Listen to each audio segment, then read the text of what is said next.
আসসালামু আলাইকুম রহমতুল্লাহি ওবরকাতুহ। আজকে একটা মজার বিষয় বলবো আমাদের বাংলাদেশের মুসলিম সমাজ সম্পর্কে। যারা আমরা বলি আমরা মুসলিম, কিন্তু এটাও চিন্তা করি না যে আমি একজন মুসলিম, আমি নিজেই খাবারে ভেজাল মিশাচ্ছি। আমি একজন মুসলিম, কিন্তু আমি দাবি করি আর কি, মুসলিম দাবি করি, কিন্তু আমি সুদে টাকা লাগাচ্ছি।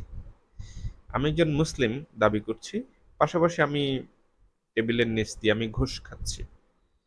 আবার হচ্ছে আমি একজন মুসলিম দাবি করছি, পাশাপাশি আমি অন্যের জমি দখল করে খাচ্ছি। আমি একজন মুসলিম দাবি করছি, আমি চুরি করছি।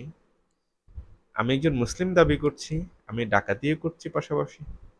আমি একজন মুসলিম দাবি করছি, কিন্তু যত রকমের অন্যায় আছে সব কাজ আমার মাধ্যমে হচ্ছে। তা এখন এই বিষয়টা কেন ঘটে? সো এটা আমাকে একটু অবাক করেছে যে আহ, কি কেন ঘটতে পারে এই ধরনের ব্যাপার। তা এখন আমি যখন সূরা ফাতিহা পড়লাম, সূরা ফাতিহা, এই ব্যাপারগুলো না মাথায় আগে আসতো না, এখন আল্লাহর রহমতে মাথার মধ্যে ঢুকছে যে কিভাবে কিভাবে আসলে আমরা কোন জায়গা থেকে সরে গেছি। যেমন ধরেন সূরা ফাতিহা যদি কেউ প্রথম তিনটা আয়াত মনে প্রাণে বিশ্বাস করে, তাহলে সে কোনোদিন অন্যায় করতে পারে না। কিভাবে পারে না আপনি দেখেন। বিসমিল্লাহির রহমানির রহিম, আলহামদুলিল্লাহি রাব্বিল আলামিন। সমগ্র বিশ্বের সকল প্রশংসা কার জন্য? মহান রাব্বুল আলামিনের জন্য, বিশ্ব প্রতিপালকের জন্য। এক নম্বর আয়াত। তা সমস্ত প্রশংসা যদি তার জন্যই হয়, তাহলে আমরা কিভাবে তোষামোদি করি? আমাদের চরিত্রহীন লম্পট নেতাদের নামে তাদের চরিত্রের চারিত্রিক সার্টিফিকেট আমরা কিভাবে দেই? আমরা কেন তাদের এত এত প্রশংসা করি? সমস্ত প্রশংসা যদি একমাত্র আল্লাহরই হয়, তাহলে আমরা এত তোষামোদি কেন করছি? সামান্য ক্ষমতার জন্য, সামান্য একটা আর্থিক সুবিধা ভোগ করার জন্য। হতে পারে না। সো এই আয়াতটা যদি কেউ মনে প্রাণে বিশ্বাস করে, তাহলে অন্যায়ভাবে কারো প্রশংসা করার সুযোগ নেই। এক নাম্বার। দুই নাম্বার হচ্ছে আর রহমানির রহিম, যে যিনি পরম করুণাময় এবং অসীম দয়ালু।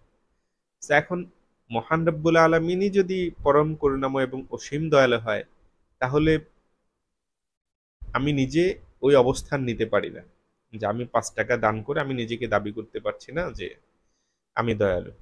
আমি 5,000 টাকা দান করে আমি বলতে পারছি না যে করতে পারছি না যে আমি দয়ালু। কিংবা আমি আমার নেতা, আমার আহ, সারা বাংলাদেশে মডেল মসজিদ করে দিয়েছে, যেগুলো ভেঙে যাচ্ছে, ফাটল ধরে গেছে, এরকম একটা ব্যাপার করে দিয়েছে বাইরের অনুদানে হয়তো।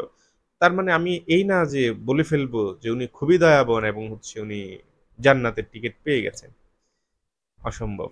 এই কাজটা হচ্ছে মহান রব্বুল আলমিনের, যিনি পরম করুণাময় এবং অসীম দয়ালু। এই জায়গাটা কোনোভাবে আমরা নিতে পারছি না, তাই তো? প্রথমত হচ্ছে প্রশংসা অন্যায়ভাবে করতে পারছি না, আর দ্বিতীয়ত হচ্ছে আমরা দয়ালু হওয়ার জায়গাটা আমরা নিতে পারছি না। 3 নাম্বার কি হতে পারে?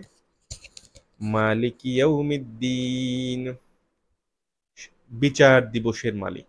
আচ্ছা, এই 3 নাম্বার আয়াতটা যদি আমি বিশ্বাস করি যে বিচার দিবসের মালিককে মহান রব্বুল আলমিন, তো আমি কিভাবে অন্যায় কাজটা করব এখানে?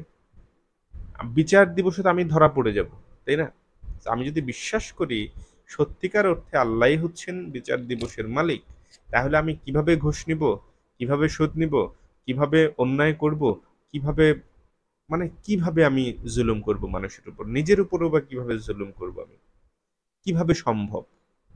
আর বিন্দুমাত্র অন্যায় কিভাবে আমার দ্বারা করা সম্ভব যদি আমি বিশ্বাস করি যে মালিক ইয়াউমিদ্দিন, তিনি বিচার দিবসের মালিক? কিভাবে এটা সম্ভব হতে পারে?